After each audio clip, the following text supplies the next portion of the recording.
The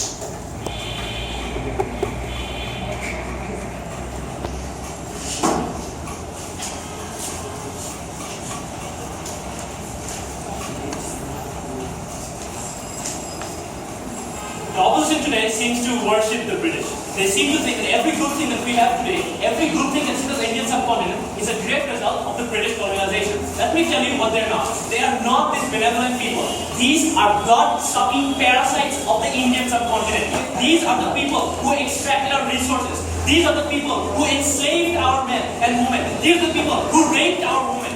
These British colonists are in no way benevolent gods to be worshipped as the opposition would have you believe today. They have come and said the modern subcontinent is good, therefore the colonization was good. Again, you need to show us as an FBOI, you need to show a logical link. What links the colonization with the modern situation? Unfortunately, they have failed to show us any such link. Just because a certain event happened in the past doesn't mean that everything after it is a direct result of that. It can be irrelevant, it can be harmful. They have failed to reduce this possibility and therefore that won't understand. They have said that the capital and the resources in India were underutilized. Guess what? Even if they were utilized, who would it benefit? Indians? No. It would benefit the British.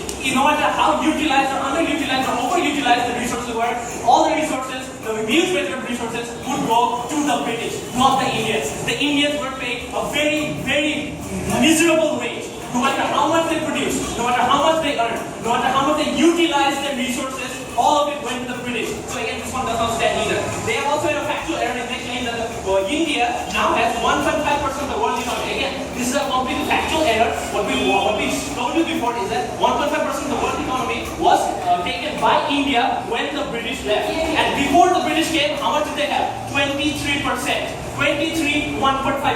That's not how much economic exploitation and economic hamstring and crippling the British people did in the Indian subcontinent. They have claimed that the sectarian divides already existed.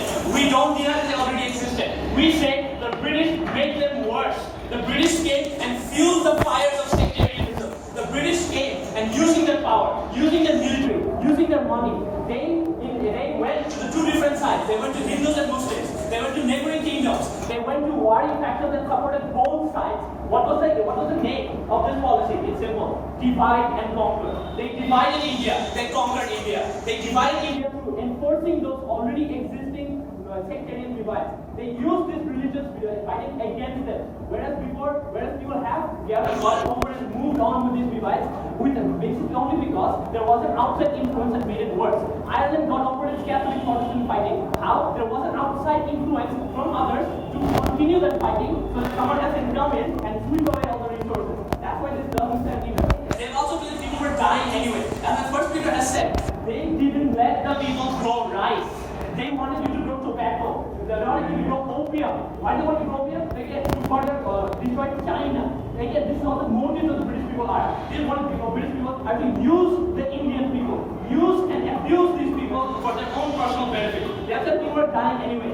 No, people died much more in huge numbers in miserable conditions in the British colonization. In the British colonial empire, what happened was the people were not even allowed to grow the food that we needed. They were not even when they claimed they were complaining to the authorities, please help us, please let us grow rice, please, we're dying here. What did they say? We don't care. Go ahead, grow more tobacco. That's what we want. That's what we want from you. We want your money, we want your resources, we want you to work for us and ask no questions and be obedient servants. We, the government, strongly oppose this very racist, very discriminatory policy. But they also claim that there is no other way of uniting politically the Indian people. Guess what? This has happened before. This happened several times before. And here's the main difference. As the first speaker said, that was dividing and conquering policy. Here's the main difference. If it weren't for the British rulers ruling India, what would have happened? There was a huge likelihood that an Indian ruler would rule India. What's the difference here? What's the main comparison I'm trying to draw here? An Indian ruler and a British ruler. Indian ruler has Indian family, Indian friends, Indian upbringing, Indian values. What an Indian ruler would do is care more about these Indian people. A British ruler is only there so he can take more gold home, so he can ride a nice elephant, so he can have a nice ivory necklace. These are the difference in motivations of a British ruler and an Indian ruler. They support this British ruler who is cruel and inhumane. We support an Indian ruler who is more humane and cares about the Indian people. Therefore, we also want to talk about constructives. When reviewing social harm and mindset of the Indian people were significantly harmed. Here's the thing. Today, what one of the most popular cosmetic products in India is Fair and Lovely. Fair and Lovely. Why is this so popular in the Indian mindset? Why do they have this mindset that white people are better than brown people, than black people?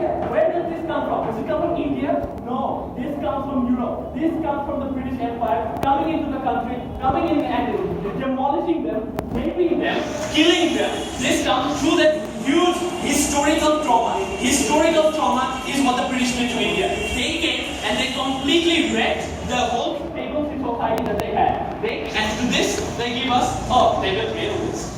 Again, railways are something not exclusive to the British. Anyone can build a railway, not just the British. Not just the British. Other countries have built railways. Just because someone has built railways for you doesn't show this exclusive benefit of the British. There is, I have shown you, the possibility of Indian rulers uniting India, uniting their capital, and building a transport system for them. There is a way where this doesn't have to be made with slave labor. There is a way where this doesn't have to be made with exploited, stolen Indian resources, with the excuse of benefiting the Indian people.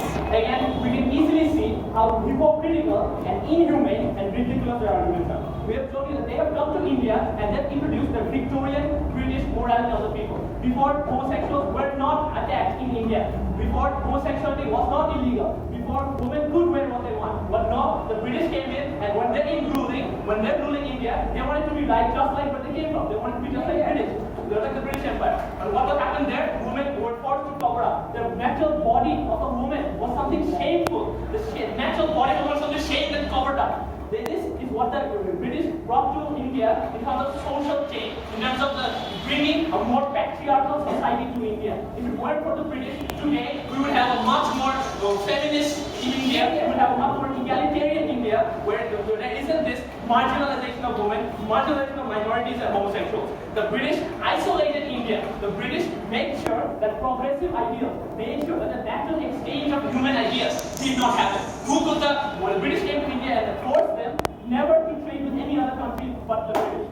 They forced them to isolate themselves from the world, prevent themselves from becoming a global power. What does this do? This prevented the natural flow of human ideas. The natural flow and globalization is what brings people to a more liberal mindset over time. This was prevented entirely by the British not jailing off the Indian people, by reducing them from society, by marginalizing them and discriminating against them, by killing them in millions, after millions. And here's the thing, we don't actually know that's millions, because you know what? The British didn't care to count their dead bodies. The British didn't care what they're losing. To them, they see these Indian people as pound signs on top of them. They see them as things to use. They see them as things to abuse. This is what the British Empire is. They are blood-sucking parasites, not some benevolent dictator. They are here with one motive, that is to suck out every resource that India has and leave it dry. Leave it bone dry, with nothing to do for itself, with a severe inferiority complex that still lasts to this day, with a patriarchal society that still lasts to this day, with economic hamstringing that still lasts to this day, that despite the hamstringing, we have no problem. Thank you.